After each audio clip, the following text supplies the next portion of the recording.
Hello and welcome back to Life After Narc. I'm Paula, and if you're a subscriber, it's good to see you again. And if you're new and you like this video, please subscribe. No contact with the narcissist. So what does this mean? Well, this means in part what kind of a narcissist you're dealing with. For certain types of narcissists, you'll always want to go 100% no contact. But first I'm going to go over some other possibilities where you might not necessarily go no contact, or you might not be able to go no contact. So the first area where you definitely can't go no contact if they are in your workplace. What you'll want to try to do with this is use the gray rock method, which is being try to be boring and not give them emotional reactions. Although when you're doing this, try not to be obvious that that's what you are doing, because what you want to do is try to get off of their radar and not have a target on your back, and not have a target on your back for flying monkeys in the workplace, coworkers bullying, ganging up on you, etc. So if this is the case, you just have to evaluate how toxic your work environment is, and if it's really toxic, if at all possible, then consider looking for employment elsewhere. You spend so many hours at work, there is no sense in being miserable your whole 40 hours a week or however often much you are working. The next category I'm going to talk about of people that you may or may not want to go no contact with. And this is relatives, parents, kids, aunts, uncles, grandpa, siblings, whatever. Because narcissism runs on a spectrum, and they could be a low-level narcissist or a high malignant narcissist, that is going to determine whether you cut all contact with them off or not, or if you just have very limited contact with them because they're your family and you don't want to cut them off completely. So what you need to do with those people, if you decided they're not so toxic that you have to cut them off completely, you're not totally helpless. There are things you can do. You can set boundaries, and when they try to get you to do things you don't want to do, you tell them no. Do not waste your time arguing with them, though, because you cannot argue with narcissists. So you just have to say yes or no and not get sucked into these conversations with them. I mean, hopefully you are not living with them. If you are living with them, then you need to see what you can do to change that situation as soon as possible and no longer be living with them. One of the ploys that I use with a semi-narcissistic relative is, if their comments, their little snide comments, aren't that bad, I will ignore them and pretend I did not hear them. Or if they're really sort of being obnoxious with the comment or something, you can have a standard pat answer that you say to them. And you could say, well, you're certainly entitled to your own opinion. So if they're criticizing what you're wearing or saying you're stupid or something like that, just say, well, you are certainly entitled to your own opinion, and that's it. Just drop it, say nothing else about it, and change the subject and move on. But only you can determine how toxic these people are and whether you want them in your life or not.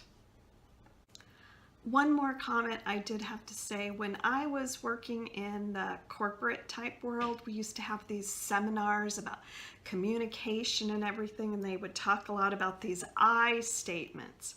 I feel blank, and then you're supposed to say the behavior and the change you want. But I have found that I statements do not work with narcissists. Do not waste your time trying to use these communication tactics with a narcissist, because right away, if you're saying I feel, guess what? They're a narcissist. They do not care how you feel, and it is just an exercise in frustration if you try using these techniques that they like to teach at these corporate retreats. So just thought I'd put a little side note in there. So the next category would be co-parenting. So if you are co-parenting with a narcissist X, obviously you're not going to be able to go 100% no contact. But when I was divorced from my previous non-narcissistic husband, things did get a little contentious, and we were trading kids back and forth. And what we did was we made a neutral third-party person where you dropped the kids off and picked them up. So I would suggest, if things are really bad, that you try to set something up like that. That way you don't even ever have to see each other. Maybe only communicate through email and make it be a specific email just for that purpose. And if it's really bad, I would suggest that that email goes to a close trusted friend or relative who can read all the messages and screen them first. So if you're being provoked in these messages, which no, a narcissist would never provoke anyone. If you're being provoked, you have another person that's not as emotionally involved that can think how to respond, so that you're responding and not reacting, and you're only sticking to the facts about the children, and don't ever talk to them about what is going on in your life personal and what is going on in their life personal. Just keep it to the facts, ma'am. As I don't know if that was Dragnet, I'm aging myself, that they used to say. The final category is where you are going to want to go and need to go 100% no contact. And that is if the narcissist is your ex romantic partner or an ex-spouse, and there's no minor children involved. There is no reason that you need to be in any communication whatsoever with this person. And this means cutting off all ties, phone, email, social media, block them. Do not look at anything they have. Do not talk to them. Do not do anything. Why is this so important? Well, first of all, in a romantic relationship or marriage, you were most likely love bombed in the beginning. And when you are love bombed, that lights up all these pleasure centers in your brain that starts getting you hooked on the hormones are going, and it gets you hooked on the person. Then when they start devaluing you, that does not feel real good, but you keep sticking around because they don't stay in that phase, because no one would stay with them if they were like that all the time. Then they go back to being nice again. So it's the abuse cycle. And what that sets you up for, it's an intermittent reinforcement. And so you've got the chemicals in your brain going up and down, and it creates an addiction to the narcissist. So you are actually addicted to this person. So if you were an alcoholic or a drug addict, what do they say with that? They don't say, oh, I'm an alcoholic, but I'm going to go and just hang out in a bar. That is why you're going no contact, or you're a drug addict, because that is what that person is to you. They are like your drug that you are addicted to. They are your crack cocaine, and you need to cut off everything to be able to get over this trauma bond.